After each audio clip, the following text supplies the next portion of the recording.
ជាបាក់ថំខ្ញុំបាទសូមគោរពឯកឧត្តមបណ្ឌិតលីឆេងតំណាងរាស្ត្រមណ្ឌលរាជធានីភ្នំពេញស្ថាបនិកនិងជាអគ្គនាយកនៃបែទីគោរពព្រមទាំងលោកជំទាវជាទីគោរពដ៏ខ្ពង់ខ្ពស់សូមគោរពថ្នាក់ដឹកនាំបែទីលោកគ្រូអ្នកគ្រូអ្នកអាណាព្យាបាលសិស្សានុសិស្សនិងអង្គពិធីទាំងមូលជាទីមេត្រីខ្ញុំបាទឈិនហេងលៀបជាសិស្សនៃសាលាបែទីអន្តរជាតិទី17រិស័យកៅដែលទទួលបាននិទ្ទេស A ក្នុងការប្រឡងសញ្ញាបត្រមធ្យមសិក្សាទុតិយភូមិឆ្នាំ2025ថ្ងៃនេះជាក្តីកិត្តិយសដែលខ្ញុំបាទមានឱកាសចែករំលែកបទពិសោធន៍និងគន្លឹះសិក្សាដើម្បីជាជំនួយស្មារតីសម្រាប់ការប្រឡងនាពេលខាងមុខសម្រាប់ខ្ញុំភាពជោគជ័យមួយនេះអាចកើតមានបានដោយអាស្រ័យលើកត្តារួមផ្សំធំៗចំនួន4គឺទី1កត្តាខ្លួនឯង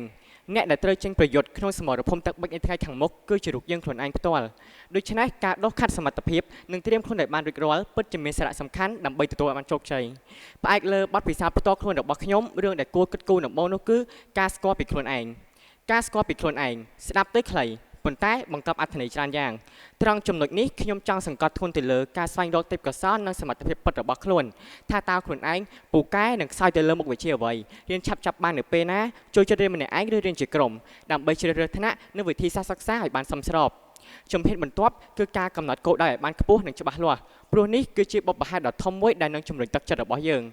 ខ្ញុំដឹងថាការកំណត់គោលដៅឬក៏នីតិគឺជារឿងងាយស្រួលប៉ុន្តែអ្វីដែលពិបាកគឺការអនុវត្តដូច្នេះហើយទើបខ្ញុំបានស្វែងរករបៀបរៀនផ្អែកតាមមុខវិជ្ជានីមួយៗជាក់ស្ដែងមុខវិជ្ជាគណនាដូចជាគណិតរូបគីមីនិងជីវៈយើងត្រូវពង្រឹងមូលដ្ឋានគ្រឹះជាមុនសិនហើយដោយសារតែមានរូបមន្តជាច្រើនដូច្នេះគួរតែមានសៀវភៅមួយដើម្បីកត់ត្រារូបមន្តសំខាន់ៗបន្ថែមពីនេះយើងគួរតែព្យាយាមអនុវត្តលំហាត់ឲ្យបានរាល់ថ្ងៃដើម្បីយកកាន់តែច្បាស់អំពីបាតុភូតគន្លឹះនិងដំណោះស្រាយលំហាត់នីមួយៗចំពោះមុខវិជ្ជាមេរៀនដូចជាប្រវត្តិឬសំណួរជីវៈទាមទារនឹងការយល់និងការចាំជាចម្បងមុននឹងទន្ទិញយើងអាចទាញសៀវភៅពុម្ពដើម្បីអានមេរៀនសិនក្នុងវត្ថុបំណងយល់ឲ្យកាន់តែច្បាស់ពីខ្លឹមសារសំខាន់ៗនៃមេរៀនពេលទន្ទិញកុំទន្ទិញយកតែបរិមាណឲ្យតែបានច្រើនសំណួរតែគោះផ្ដោតទៅលើខួរក្បាលថាអាចចាំនិងចេះបានប៉ុន្មានសំណួរក្នុងមួយថ្ងៃហើយគួរណាតែព្យាយាមទន្ទិញពីដើមឆ្នាំរំលឹកឡើងវិញជាប្រចាំក៏ដូចជាកត់ត្រានៅចំណុចគោលឬអ្វីដែលងាយនឹងភ្លេចចំពោះអក្សរសាស្ត្រខ្មែរវិញយើងត្រូវចេះឲ្យស្ទាត់នៅគម្រោងនិងប្រភេទតែសេចក្តីនីមួយៗ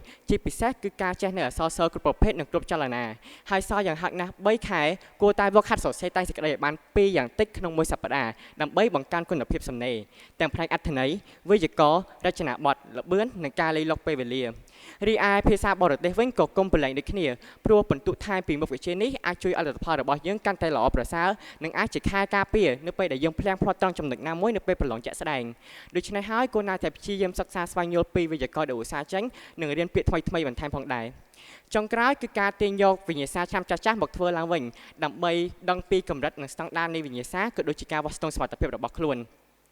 នយ៉ាងណាមិញសុខភាពគឺជាចំណុចស្នូលមិនថាយើងខំប៉ុណ្ណាឬក៏ចេះប៉ុណ្ណាប្រសិនបើឈឺក្នុងថ្ងៃប្រឡងនោះគ្រប់យ៉ាងនឹងប្រែក្លាយជាអសារបង់ដូច្នេះហើយសុខភាពផ្លូវកាយនិងផ្លូវចិត្តគួរតែជាអ្វីដែលត្រូវយកចិត្តទុកដាក់បំផុតកត្តាទី2គឺកត្តាគ្រួសារអាចនិយាយបានថាគ្រួសារគឺជាកម្លាំងជំរុញពីក្រោយខ្នងដ៏ធំបំផុតមួយសម្រាប់លោកខ្ញុំដោយសារប៉ាម៉ាក់កងម៉ានិងសមាជិកគ្រួសារទាំងអស់ទើបធ្វើឲ្យកូនអាចមានថ្ងៃនេះដោយកន្លងមកលោកតែងតែអប់រំទូន្មានព្រានប្រដៅកែតម្រូវផ្គត់ផ្គង់និងទំនុកបម្រុងគ្រប់សពបែបយ៉ាងហើយតែងតែខ្វល់ខ្វាយជានិច្ចពីសុខទុក្ខនិងការប្រឡងរបស់កូនហើយនេះគឺជាភាពជោគជ័យរួមរបស់យើងទាំងអស់គ្ន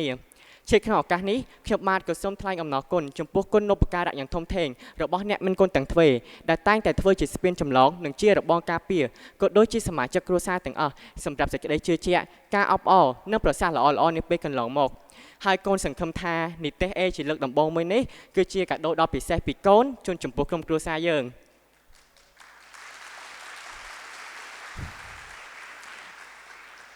ងកត្តាទី3គឺកត្តាសាលារៀនសិក្សានៅសាលាបែទីអន្តរជាតិសាលាបានជំរុញការសិក្សាបន្ថែមតាមរយៈ BT ISF ការបើកថ្នាក់បំពន់និងការប្រឡងសាកល្បងលក្ខណៈស្តង់ដារដែលអាចជាផ្នែកមួយជួយឲ្យសមត្ថភាពរបស់ខ្ញុំប្រសើរឡើងបានមួយកម្រិតខណៈនេះខ្ញុំបាទក៏សូមគោរពអរគុណចំពោះឯកឧត្តមបណ្ឌិតនិងលោកជំទាវដែលតែងតែខិតខំពង្រឹងគុណភាពអប់រំផ្ដល់នូវអាហារូបករណ៍និងរង្វាន់លើកទឹកចិត្តនានាព្រមទាំងរួមចំណែកអភិវឌ្ឍវិស័យអប់រំនៅក្នុងប្រទេសកម្ពុជាទន្ទឹមនឹងនេះមានវត្តមានរបស់ខ្ញុំនៅថ្ងៃនេះក៏ព្រោះវត្តមានរបស់លោកគ្រូអ្នកគ្រូជាក្នុងឱកាសនេះខ្ញុំបាទក៏សូមសម្ដែងការដឹងគុណយ៉ាងថ្លៃថ្លាជូនចំពោះលោកគ្រូអ្នកគ្រូគ្រប់រូបដែលតែងតែខិតខំបង្ហាត់បង្រៀនផ្ដល់ដំបូន្មានល្អ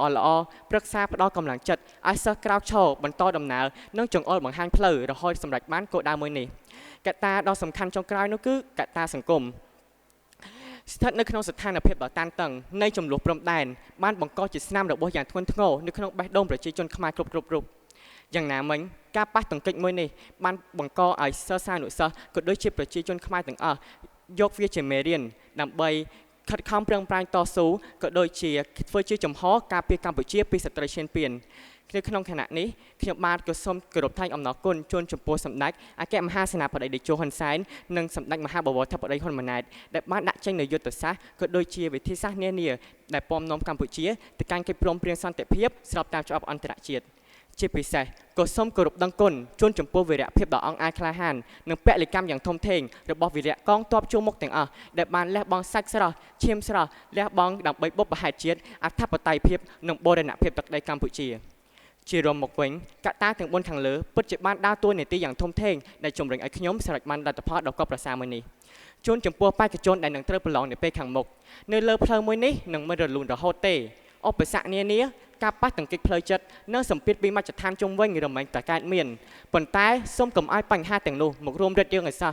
ប្រសិនបើគិតថានឹងបោះបង់សូមក្រឡេកទៅមើលដំណើរដ៏វែងឆ្ងាយដែលយើងខំដើរកន្លងមកហើយខ្វះបន្តិចទៀតគោលដៅយើងនឹងខិតមកដល់ទោះបីជានិទេសមិនបានវាស់វែងជោគវាសនាក្នុងជីវិតប៉ុន្តែសូមក៏មានគំនិតគិតថាការសិក្សាមិនមានសារៈសំខាន់ចូលខំឲ្យអស់ពីសមត្ថភាពព្រោះក្នុងដំណើរការសំណេរយើងមិនត្រឹមតែសរសេរចម្លើយប្រឡងមកមុខទេ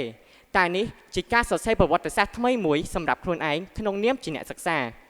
មុននឹងបញ្ចប់ខ្ញុំបាទសូមគោរពអរគុណដល់ឯកឧត្តមបណ្ឌិតនិងលោកជំទាវនិងសូមប្រសិទ្ធពរជ័យឲ្យអង្គពិធីទាំងមូលជួបប្រទះតែពុទ្ធពរទាំង4ប្រការគឺអាយុវណ្ណៈសុខៈនិងពលៈកំបីគ្លៀងគ្លាតឡើយសូមគោរពអរគុណនិងសូមអរគុណ